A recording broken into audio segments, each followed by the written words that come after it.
بات یہ چل رہی تھی کہ اگر کسی پانی میں نجاست گر جائے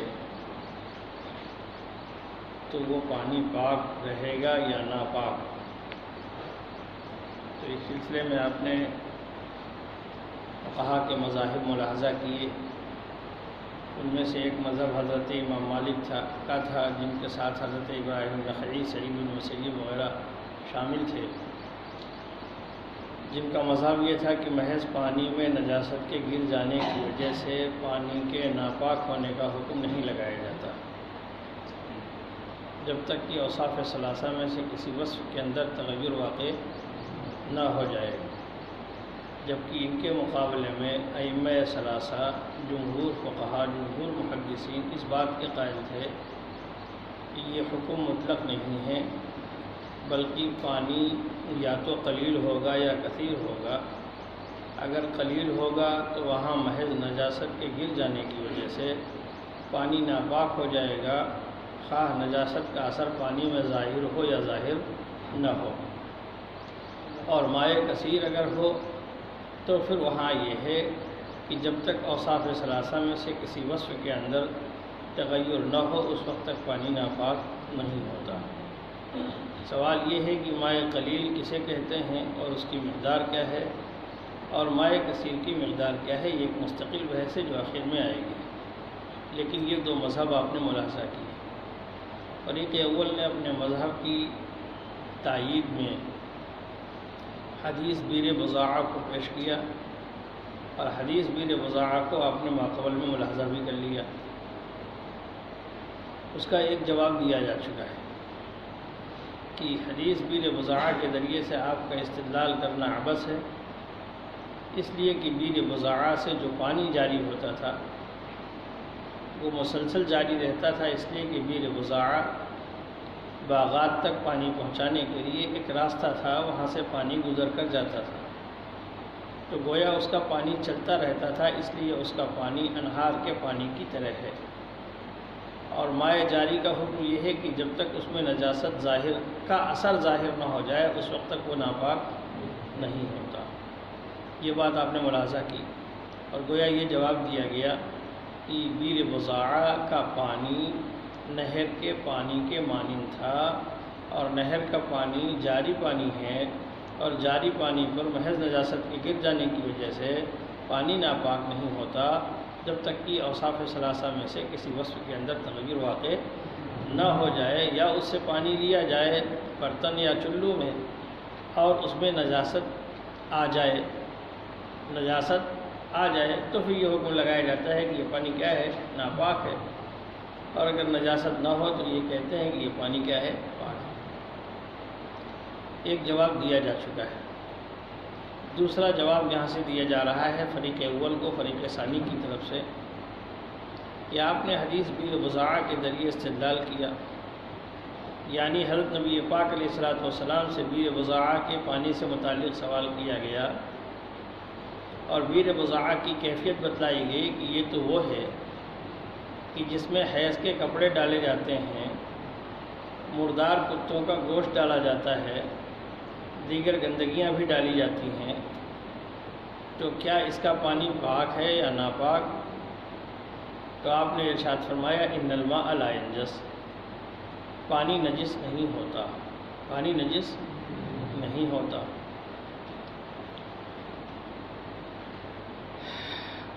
یہ گویا سوال ہے اور نبی علیہ السلام کا کیا ہے، یہ جواب ہے.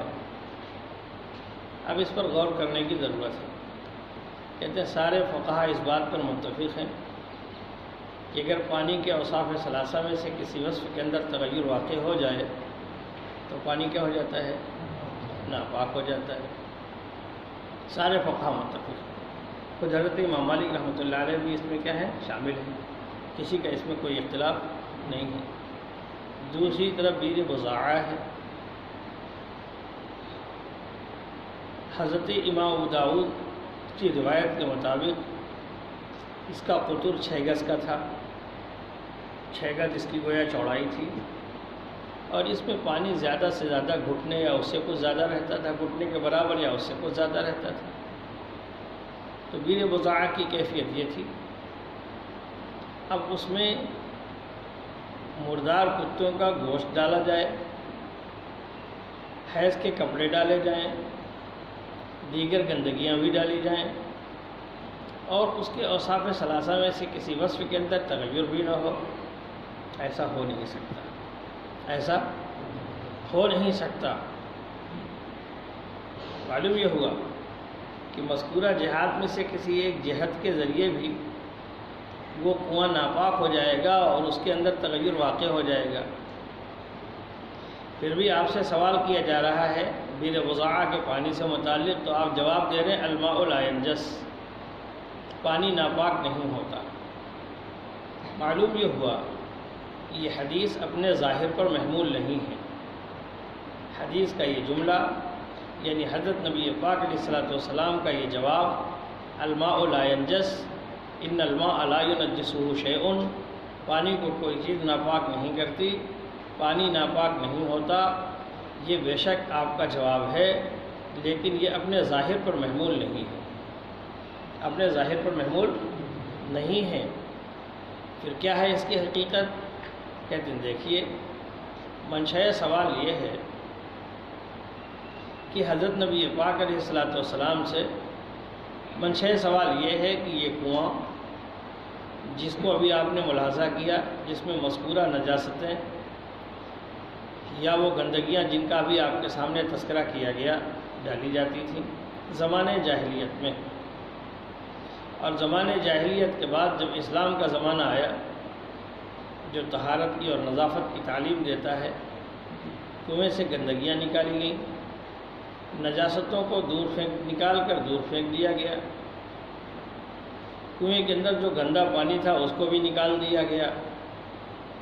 اس کے باوجود خلجان ہے کہ اب یہ پانی پاک ہے یا ناپاک ہے، اس لیے کہ اس کنویں کی دیواریں تو بدستور باقی ہیں، اور اس کنویں کی نچلی سطح جہاں سے مائع طاری یعنی نیا پانی آ رہا ہے وہ بھی بدستور کیا ہے؟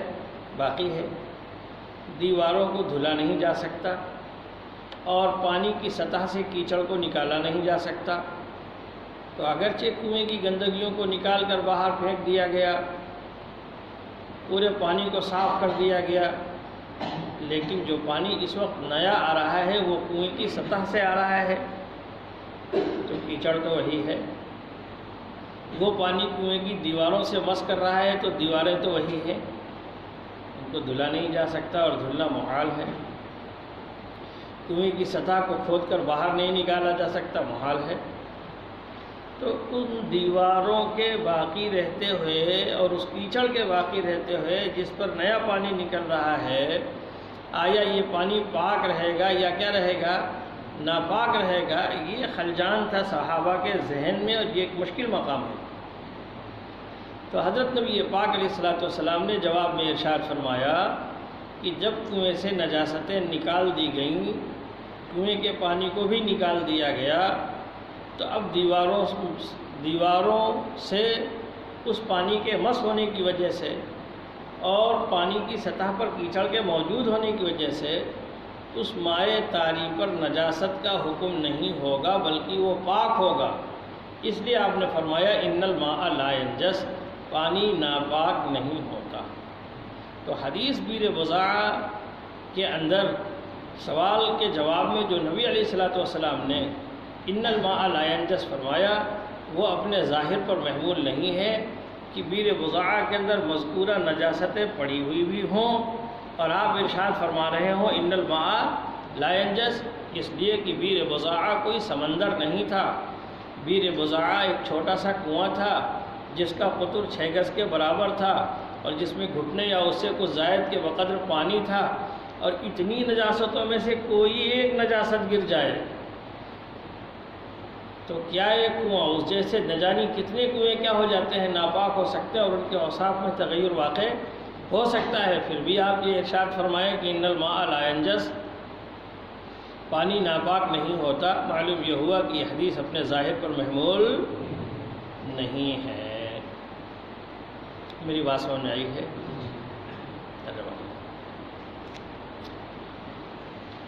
وكان من الحجة في ذلك أيضا أنهم قد أجمعوا أن النجاسة إذا وقعت في البئر فغلبت على طعم مائها أو ريحه أو لونه أن ماءها قد فسد وليس في حديث بئر بضاعة من هذا شيء. اس سلسلے میں ایک دلیل یہ بھی ہے کہ یہ سارے حضرات سے مراد ہے سارے فقہا، سارے حضرات سے مراد اس بات پر متفق ہیں، کتاب دیکھو، اس بات پر متفق ہیں کہ نجاست جب کنویں میں گر جائے اور وہ اس کے پانی کے ذائقے، اس کی بو اور اس کے رنگ پر غالب آ جائے تو اس کا پانی فاسد ہو جاتا ہے، یعنی ناپاک ہو جاتا ہے۔ حدیث بئر بضاعہ کے اندر اس سلسلے میں کوئی بات بھی مذکور نہیں ہے، کیا کہ مذکورہ نجاستوں کے گر جانے کے بعد پانی کی کیفیت کیا ہے، اس کا کوئی تذکرہ نہیں ہے۔ انما فیہ، بے شک اس میں تو یہ ہے، یعنی حدیث بئر بضاعہ میں یہ ہے کہ نبی علیہ الصلوۃ والسلام سے بئر بضاعہ کے سلسلے میں سوال کیا گیا اور آپ سے یہ کہا گیا کہ اس میں مردار کتے ڈالے جاتے ہیں، حیض کے کپڑے ڈالے جاتے ہیں، یہ سوال کیا گیا۔ آپ نے جواب میں ارشاد فرمایا ان الماء لا ينجسه شيء، پانی کو کوئی چیز نجس نہیں کرتی۔ مذکورہ چیزیں کنویں میں ڈالی جائیں، پانی کا وصف متغیر نہ ہو، ممکن نہیں ہے، لیکن اس کے باوجود آپ جواب میں ارشاد فرما رہے ہیں ان الماء لا ينجسه شيء، معلوم یہ ہوا یہ حدیث اپنے ظاہر پر محمول نہیں ہے، بلکہ اس کی حقیقت کچھ اور ہے، اور اس کا یہ سوال کسی خاص معاملے کا ہے اور جواب بھی اسی پس منظر کے اعتبار سے ہے، تو حدیث اپنے ظاہر پر محمول نہیں۔ بہرحال آپ نے ارشاد فرمایا ان الماء لا ينجسه شيء۔ حضرت امام طحاوی فرماتے ہیں نحن نعلم، ہمیں معلوم ہے، کنواں لو سقط فیہا ما ہوا اقل من ذلک، اگر اس میں اس سے بھی کم کوئی چیز گر جائے، کیا کتے، ایک سڑا ہوا کتا، کیا حیض کے کپڑے، معمولی کپڑے اگر کنویں میں گر جائیں لکان محالن، تو محال ہے کہ اس کے پانی کا بو متغیر نہ ہو، اس کا ذائقہ نہ بدلے، ایسا ممکن ہی نہیں ہے۔ مطلب یہ ہے کہ کیا کتے، صرف ایک کتا گر جائے تو پانی کی بو بھی بدل جائے گی، ذائقہ بھی کیا ہو جائے گا۔ ھذا مما یعقل ویعلم، یہ ایسی چیز ہے جس کو جانا اور سمجھا جاتا ہے، یعنی یہ امر معقول ہے۔ تو ایک طرف یہ ہے کہ بئر بضاعہ سے متعلق سوال ہوا اور بئر بضاعہ کی کیفیت بھی آپ کو بتلائی گئی کہ یلقا فیہا الکلاب والمحائض، اور جواب میں آپ ارشاد فرمائیں ان الماء لا ينجسه شيء، مذکورہ چیزیں ڈالی جائیں اور کنویں میں نجاست کا اثر نہ ہو، ایسا ہو نہیں سکتا۔ ھذا مما یعقل ویعلم، اس کے باوجود آپ جواب میں ارشاد فرمائیں ان الماء لا ينجسه شيء، پانی کو کوئی چیز نجس نہیں کرتی۔ معلوم یہ ہوا کہ بات کچھ اور ہے، سننا۔ فلما کانا کذالک، جب معاملہ ایسا ہی ہے، سوال آپ سے یہ ہے اور جواب میں آپ فرما رہے ہیں ان الماء لا ينجسه شيء، یعنی آپ نے اس کے پانی کو مباح قرار دیا۔ کیا قرار دیا؟ تو نجاستیں بھی گری ہوئی ہیں اور آپ نے پانی کو مباح قرار دیا ہوا ہے، تو ذرا سمجھنے کی بات ہے یہاں پر۔ وقد اباح لهم النبی صلی اللہ علیہ وسلم ماءها، اور نبی علیہ الصلوۃ والسلام نے ان لوگوں کے لیے اس کے پانی کو مباح قرار دیا، حالانکہ اجماع ہے اس بات پر ان ذالک لم یکن، کہ ایسا نہیں ہو سکتا جبکہ پانی میں ان جہات میں سے کسی جہت سے تغیر داخل ہو جائے جن کو ہم نے ذکر کیا۔ مطلب سمجھا؟ یعنی جہات میں سے کسی جہت سے، یعنی مردار کتے پڑے ڈالے جائیں کنویں کے اندر، یا حیض کے کپڑے ڈالے جائیں کنویں کے اندر، اور پھر ڈالنے کے بعد ان کا اثر پانی کے اندر ہو جائے، اور آپ یہ کہیں ان الماء لا ينجسه شيء، پانی کو کوئی چیز نجس نہیں کرتی، یہ بات تو نہیں ہو سکتی۔ استحال عندنا، ہمارے نزدیک محال ہے یہ بات کہ مذکورہ چیزیں گریں اور پانی کے اوصاف میں سے کسی وصف کے اندر تغیر نہ ہو، اور تغیر ہو جائے پھر بھی آپ یہ کہیں ان الماء لا ينجسه شيء، پانی کو کوئی چیز نجس نہیں کرتی۔ معلوم یہ ہوا کہ راز کچھ اور ہے۔ آئیے واللہ اعلم، کہتے ہیں دیکھو اللہ ہی بہتر جانتا ہے۔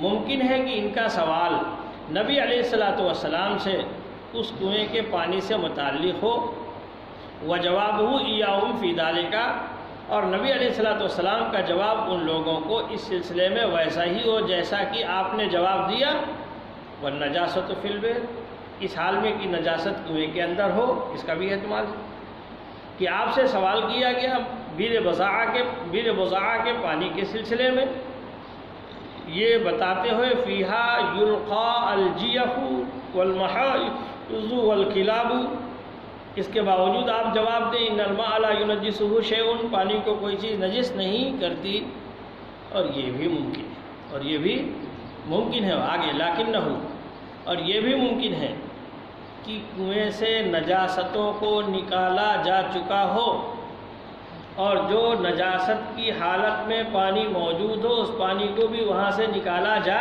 چکا ہو۔ اب جو نیا پانی کنویں کے اندر وجود میں آ رہا ہے، اس پانی کے پاکی اور ناپاکی کے تعلق سے ذہن میں خلجان ہوا کہ دیواریں تو وہی ہیں، پانی کی سطح تو وہی ہے، جب وہ نیا پانی آئے گا تو انہی دیواروں سے تو مس ہوگا، اور اسی کیچڑ سے تو پانی نکل کر اوپر آئے گا، اب یہ پانی پاک ہوگا یا ناپاک ہوگا؟ ممکن ہے اس پانی سے متعلق سوال ہو اس حالت میں، یہ بھی ممکن ہے۔ تو ایک احتمال وہ اور دوسرا احتمال یہ، لیکنہ کہاں پہنچا، لیکنہ واللہ اعلم، اور اللہ ہی بہتر جانتا ہے کہ سوال کانا بعد ان اخرجت النجاست من البئر، کنویں سے نجاستوں کے نکالے جانے کے بعد ہو۔ سوال اس حال میں ہو کہ نجاستیں کنویں کے اندر موجود ہوں، اور یہ بھی ممکن ہے کہ سوال اس حالت میں ہو کہ کنویں سے نجاستیں کیا ہو چکی ہوں، نکالی جا چکی ہوں۔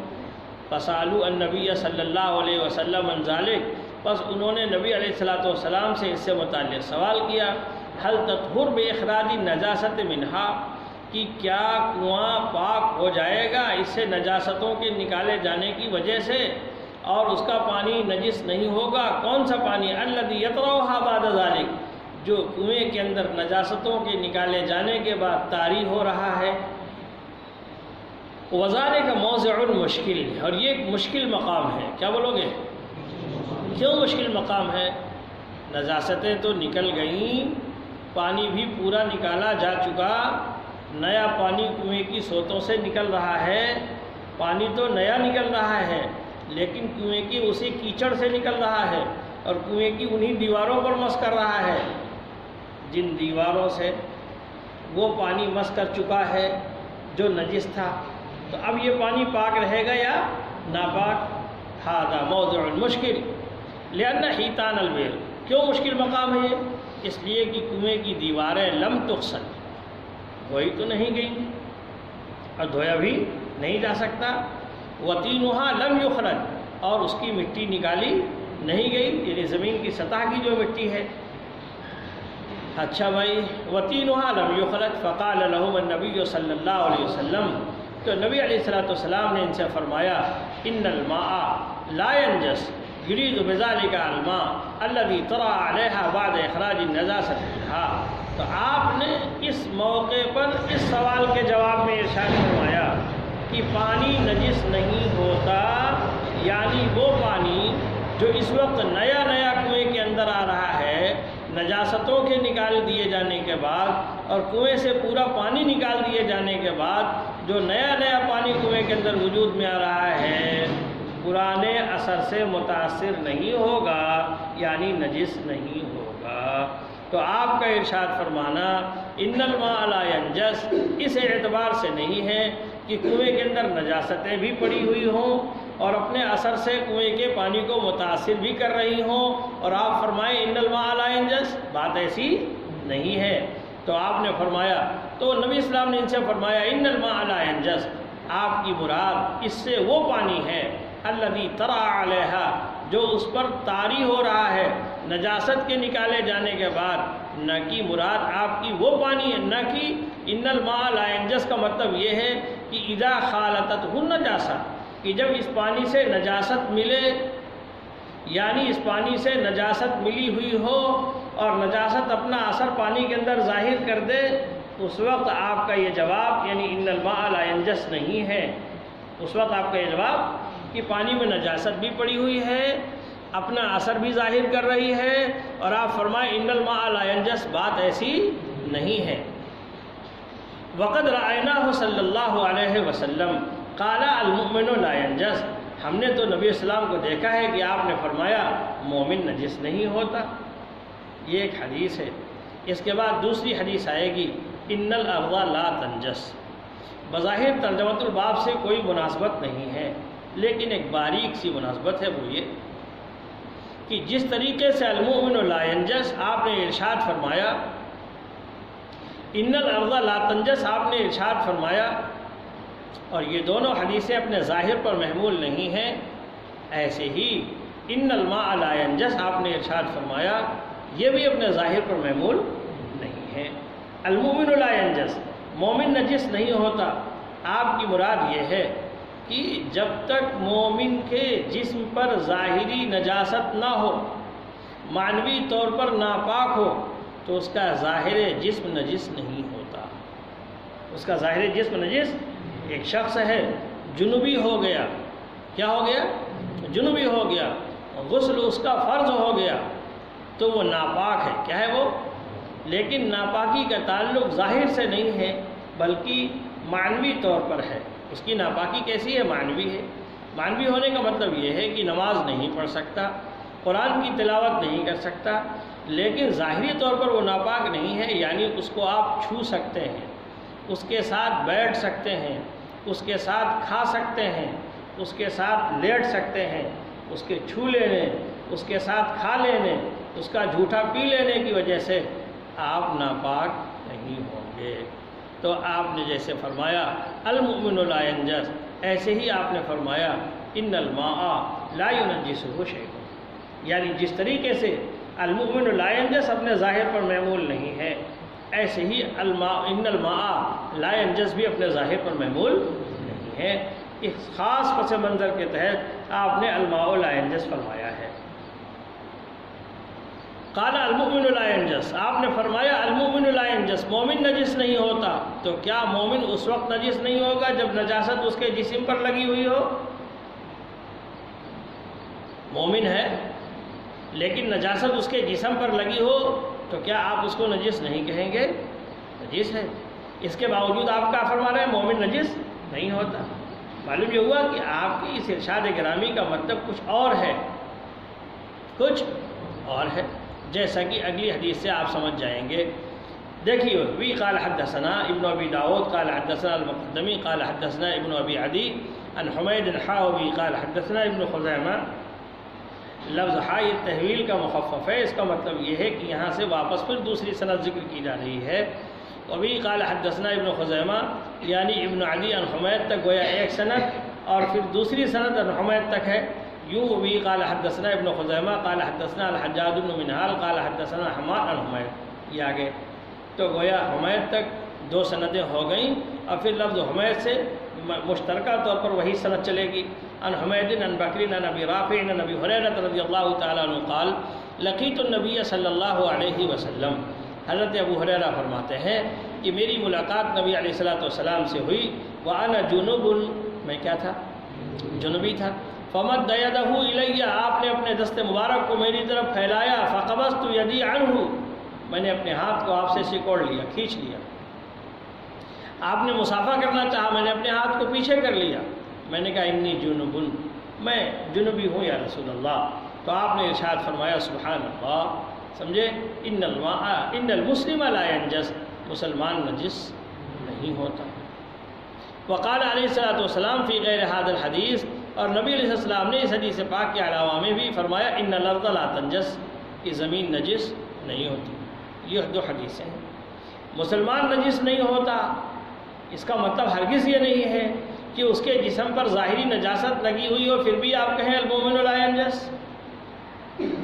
نجاست سے لت پت ہے، ہاتھ ہے نجاست بھری ہوئی ہے، جسم ہے نجاست سے بالکل جو ہے پٹا ہوا ہے، پھر وہ یہ نجس نہیں ہوگا، نجس ہوگا۔ زمین ہے، آپ نے فرمایا زمین نجس نہیں ہوتی، حالانکہ زمین میں نجاست پڑی ہوئی ہے، نجس کیسے نہیں ہوگی؟ ہوگی۔ اور نہ ہوتی تو مسجد نبوی میں جب وہ ایک دیہاتی تشریف لائے اور انہوں نے کھڑے کھڑے پیشاب کر دیا مسجد نبوی میں، تو آپ نے اس حصے کے دھلنے کا حکم کیوں فرمایا؟